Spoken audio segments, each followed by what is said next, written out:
Hi, I'm Rod, and in today's video, we're going to be building a small parts organizer cabinet. Stay tuned.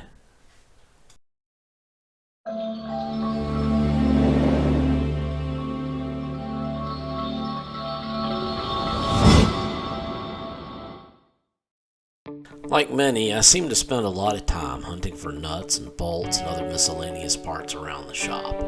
I finally decided it would be worthwhile to bite the bullet, make the investment, and take the time to organize all the small parts in my workshop.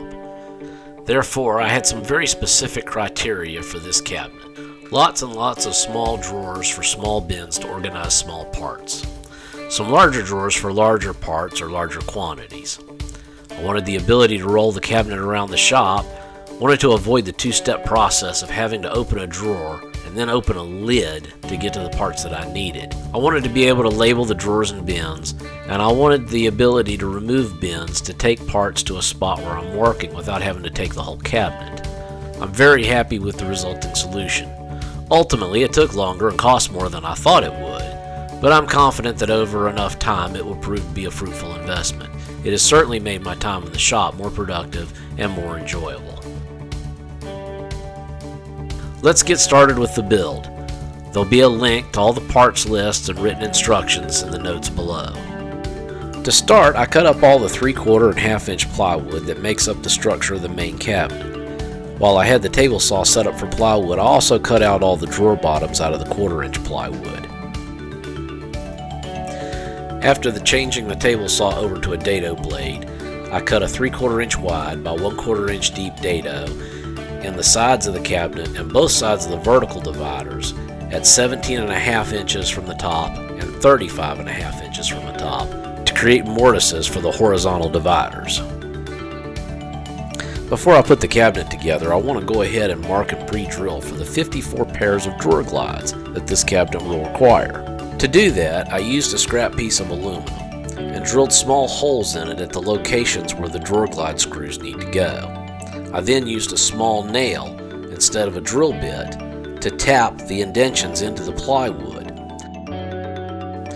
The nail makes enough of an indention for the screws to bite, and it's a whole lot faster than marking and pre-drilling all those holes.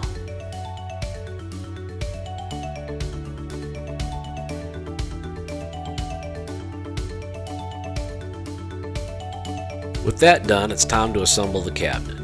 I assembled it lying flat on its back, starting with the bottom and one of the sides and working my way across using glue and finish nails to secure it together. I utilized a piece of scrap wood nailed diagonally across the front to hold it square during assembly. This will be removed and the open edge of the plywood will be covered in later steps. With the main part of the cabinet assembled, I cut two pieces of the 2x6 to a length of 51 inches and screwed them to the bottom. 6 heavy-duty caster wheels are then attached to the 2x6s. I also installed the top with more glue and nails before the cabinet is set up right on the ground. Once it's down on the ground, the 3 backs are installed, leaving a 1 1/4 inch gap between the sides and the vertical dividers. This is to allow for the drawer glides to pass through. The gap between the backs and the sides and the vertical dividers is to allow the glides to pass through and not lose the 4 inches of space behind the drawer. Instead of making the cabinet shallower and using full extension glides, I made the cabinet a little over 24 inches deep. This makes the unit less likely to tip over, and I can use 24 inch standard bottom mount glides, which are much cheaper and allow for a drawer construction that avoids capturing the bottom in a mortise. Even though the glides are not full extension, I only need them to reveal 19 inches for the organizers I'm using, and the leftover space in the back is utilized for a bit of hidden storage. With the plywood cabinet assembled, it's time to clean up the raw edges and gain an additional 1/2 inch of depth by installing 1/4 inch trim on both sides. The trim is made by slicing up one of the 1x4x8 select pine boards to about 7/16 inches thick and then reducing them to 1/4 inch thick in the planer. Then they are just cut to length and attached with glue and 18 gauge 1 inch finish nails. After puttying the nail holes and sanding everything, I chose to paint the cabinet gray and leave the top natural with a few coats of polyurethane to make it durable and easy to clean. It's time to move on to making the 54 drawers this unit will house. First, I sliced up the 1x4x8 Southern Yellow Pine boards to about 11/16 inches thick. While working with the table saw, I also cut 3 of the 1x6x6s down to 4 inches for the lower drawer fronts and 7 of the 1x4x8s down to 2.5 inches for the 42 upper drawer fronts. 2 of the 1x6x6 boards are ripped down to 4 3/4 inch thick for the bottom drawer sides and back.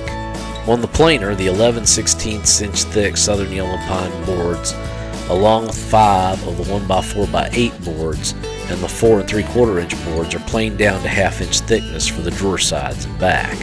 The drawer fronts need some additional work prior to assembly of the drawers.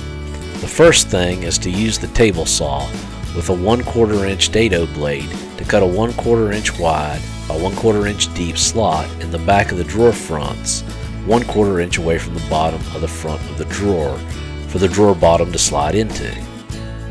The first of 2 jigs will need to be made. The jig is for recessing the pull into the back and top of the drawer front. To do this, I use a router with a 1/4 inch spiral upcut bit mounted in a router table. I utilized a 1/2 inch table bushing to guide the jig. Therefore, I cut out a guide 1/4 inch larger than the 3 5/32 inch width and 1 1/4 inch height of the drawer pull. The bit is set to a depth of 1/8 of an inch. To create the recess, it's just a matter of hogging out the material in the top and the back of the drawer front. The second jig is to locate the front structural screws and the label holder. This jig is very similar to the one used to locate the drawer sides on the cabinet. The first 2 holes are for the structural screws and are located 15/16 of an inch from either side and 1 1/4 inches from the top. The holes for the label holder are spaced 2 7/16 inches apart and offset to the left. Again, I use a nail to make a pilot indention. The nail indentions will serve as enough of a pilot hole for the small screws that came with the label holder. Since the sides are only 1/2 inches thick, and they will rely on glue and screws to attach the drawer fronts, precise drilling of the pilot holes is crucial to prevent splitting. For this reason, the indentions I made with the jig before will now serve as markers for drilling a full pilot hole with the drill press. Before assembling the drawers, I stained all the drawer fronts with a Merlot stain. I'm keeping the rest of the drawer bodies natural so it'll be easier to stain the fronts separately. It's time to assemble the 54 drawers. I elected to do this in 2 stages with 2 jigs made with scrap lumber. The first jig is to locate and square up everything except the drawer front. Glue is applied to all the connecting surfaces, and then the bottom is reinforced with some 3/4 inch staples, while the sides are reinforced to the back with some 18 gauge 1 inch finish nails. The second jig is employed to center the drawer front to the rest of the drawer body, and again, glue is applied to all the connecting surfaces. The pilot hole drilled in the front serves as a guide to drill the pilot hole into the drawer sides before the screws are driven. A few 18 gauge by 3/4 inch finish nails are driven at roughly a 30-degree angle through the drawer bottom into the drawer front for extra reinforcement. A few coats of satin polyurethane are applied to all the drawers. I then installed the drawer slides, label holder, and drawer pull.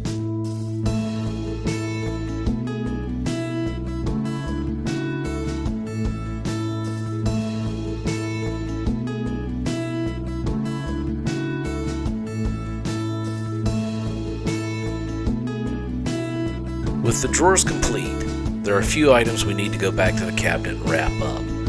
First of all, the drawer glides need to be installed utilizing the pilot hole nail impressions we made earlier.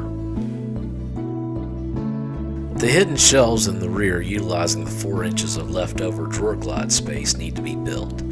These are constructed of the remaining 1x4x6 select pine for the vertical supports, cut to 52 inch pieces, and the top and bottoms cut to 13.5 inch pieces from leftover 1x4. I also cut 8 shelf pieces of the 1x4 to 12 inches in length. The top, bottom, and sides are glued and screwed together first, then the shelves are screwed in. The shelves are screwed in through the sides at whatever interval you prefer. I set this one up so one set held lids from the organizers, one held tall leftover pieces of narrow material, and one held mostly cans. To retain items in the shelves from falling out when the unit is rolled around, I used 5/8" flat bungee cord cut into 14" sections with a flat blade of a soldering iron. After painting the shelves, I folded over the ends of the bungee cord for reinforcement, stretched them across the shelf frame, and secured them with 3/4" staples. The shelves are then screwed in the top and bottom and ready for use. The final details are the side shelves and handles. I cut the 1x12 select pine into two 24" sections, then sanded and finished them with a few coats of satin polyurethane. I then installed the black aluminum folding shelf brackets and 20" grab bar per the manufacturer's instructions. The shelves are designed to provide a small collapsible work surface to set things on while I'm retrieving a part. Additionally, I installed a small metal ruler on the side to assist with identifying and sorting parts. Now it's time to slide all the drawers into the cabinet, which may be the most satisfying part of the build.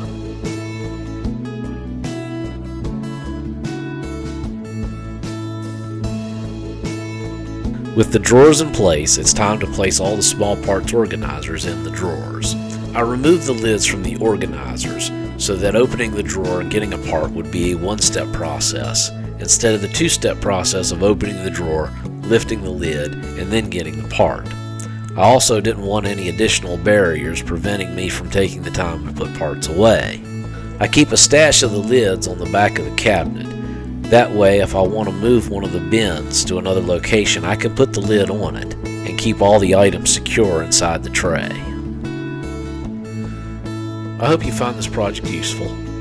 Please like, subscribe, and share your comments below. Thank you for watching.